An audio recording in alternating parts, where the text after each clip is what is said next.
2024, nous avons eu une baisse de prix de 158 milliards sur l'année 2024 à partir du mois d'avril.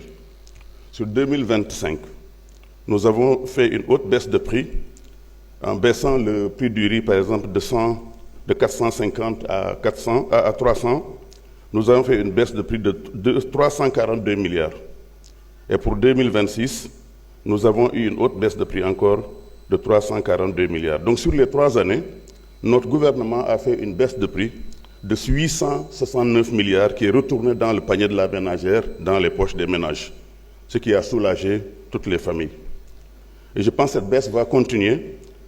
Chaque fois qu'il y aura des opportunités de baisse sur le marché international du riz, nous allons continuer de le faire, et ceci grâce donc à votre support, à votre soutien.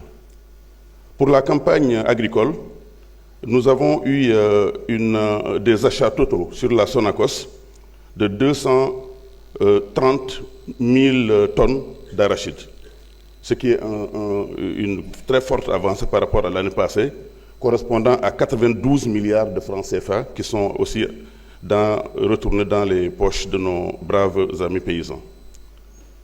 Pour ce qui concerne la Sonacos elle-même, nous avons décidé d'investir massivement dans la Sonacos.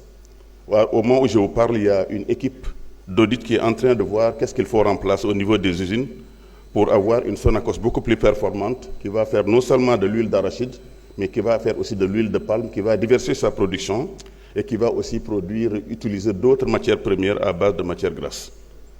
Concernant la Tabaski, je dois vous rassurer, le marché est très bien approvisionné, aussi bien en produits végétaux tels que les pommes de terre, les carottes, mais aussi l'oignon, et que les baisses, avec une production record, les baisses également ont été bien notées. Aujourd'hui, l'oignon est à 4 500 le sac, de même que la pomme de terre qui est à 6 500 le sac, et nous avons donc un blocage, en tout cas de tous les produits agroalimentaires.